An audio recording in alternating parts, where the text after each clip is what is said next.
Okay, welcome back. In this session, we'll explore how company calculate the after-tax cost of debt. So first, let's clarify the difference between creditors' required return and company's cost of debt. So for the short-term debt, required rate of return, usually this is simply interest rate charged by lenders. For the long-term debt, the required rate of return is YTM, yield to maturity. This is the return an investor expects over the life of a bond. However, firm's true cost of debt is not equal to this required return. Why? Because interest expenses are tax deductible. So this means the firm saves money on tax for every dollar of interest paid. So to calculate after-tax cost of debt, we can use the following formula here, right? Can you see the green box here? So after-tax of debt, this is actually required return minus tax saving. So how we can measure required return? This is usually coupon rate or YTM, depends on this is the short-term debt or long-term debt. So RSTD is the required rate of return for short-term debt, and D, just RD, D represents just long-term debt. And you should exclude their tax saving. So it is shown as a formula, required return times 1 minus the tax ratio. Is the capital T is the tax ratio. So okay, so let's move on to the next slide. Okay, so let's start with the short-term debt. So this includes obligation, just like notes payable, which the firm often roll over continuously, and it make them is just like the permanent source of financing. So if we use the example from microdrive short-term debt case, so in that part, the firm pay 8% interest on its notes payable. So with a 25% tax rate, the after-tax cost of short-term debt is simply 8% interest rate times 1 minus tax ratio, 25%. So this is 6%. So this means that after tax saving, true cost of borrowing is only 6%, not 8%. So short-term debt is included in the capital structure only if the firm expects to continuously refinance. If not, it should be excluded when estimating WACC. So now let's move on to long-term debt. So unlike short-term debt, long-term debt include bonds, right? Long-term bonds. So it may have some fixed or floating rate, striped or comfortable feature, or different repayment structure. However, formula is simply very similar to short-term debt formula. So RD is required rate of return of the long-term debt times 1 minus tax ratio. But due to the characteristic of the bond, sometimes there is some challenge in estimating cost of long-term debt because firm use various type of debt. So we need to adjust it is consider this characteristic. Or future debt decision is usually depends on market condition, current market rate, and sometimes project financing needed as well. So when you just figure out the cost of long-term debt, you should consider this issue. And sometimes we have to adjust this part. Okay, let's move on the next slide. So in this slide, we will look at, okay, marginal rate and then embedded rate, and which is better. Okay, so marginal rate is used in WACC calculation because it reflects the cost of raising new capital. Okay, so if your capital is new capital, you should use new debt rate. So new project require fresh investment, right? So relevant cost of debt is the current borrowing rate, not historical rate on the old debt. So this is the difference between the old debt's embedded rate and marginal rate for new capital. So the distinction, is important because while embedded rate affect actual debt payment, the marginal rate determine cost of the new capital. But what if firm doesn't consult in investment rank?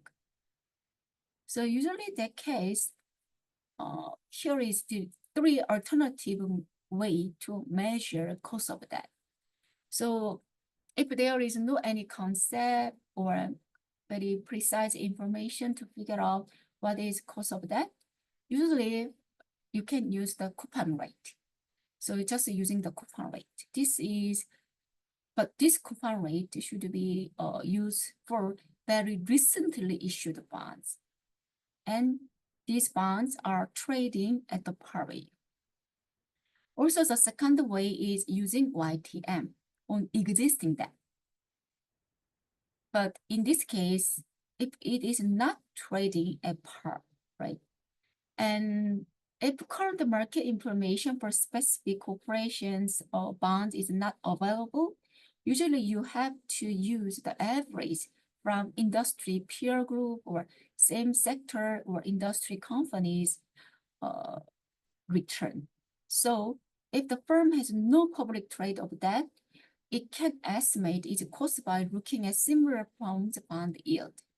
And then you have to look at the average of your peer group or the firm in the same industry. Okay, let's move on the next part. So in this session, we will study the difference between YTM and expected rate of return. Okay, so first define what is YTM. So YTM is return investor earned if bond is held to maturity. It assumes all repayments are made as promised. So if a firm issued new bonds at par value, actually in this case, YTM equal to their coupon rate.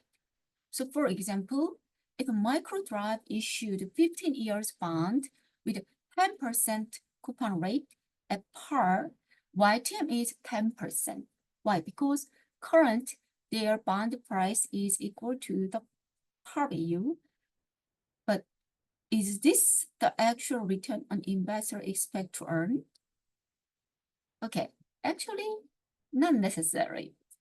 Because the expected rate of return actually reflect the reality the firm can default on their bonds. Okay, so it means if investor expect even small chance to default, actual expected return will be lower than actual YTM.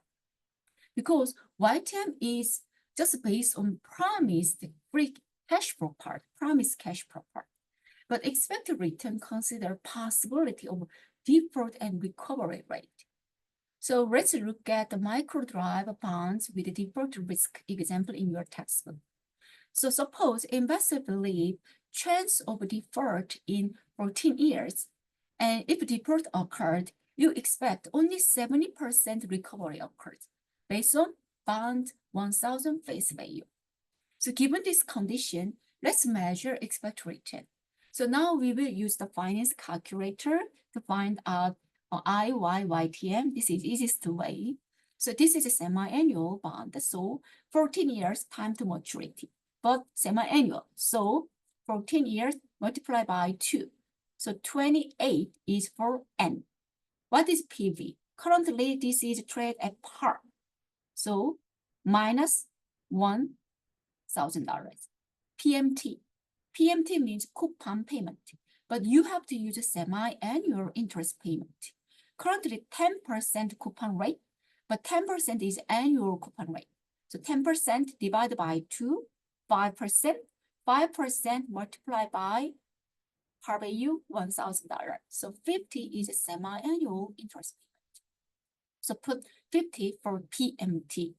FV, actually, this is 700. Why? Because based on $1,000, only 70% of $1,000 recovered in case of default. So just press compute IY, which give you 4.44%, but this 4.44% is 6 months rate. So 8.88% is your expected return. So even the bond YTM is 10%, expected return is only 8.88% because of the risk of default. So this means investor may price bond lower than par value if they perceive the high risk. So should the firm use YTM or expected return when measure its cost of debt? Yes, this is a good question. So just think about that. The cost of debt is used to estimate WACC, which determines whether project will generate sufficient expected cash flow to cover their debt obligation.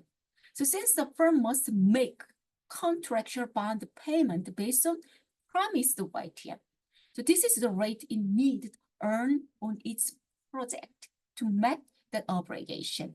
So even if investors expect lower return due to some possibility of default risk, but firm's actual obligation remain tied to the YTM. So to measure WACC, we have to use YTM concept, not the expected return. Okay?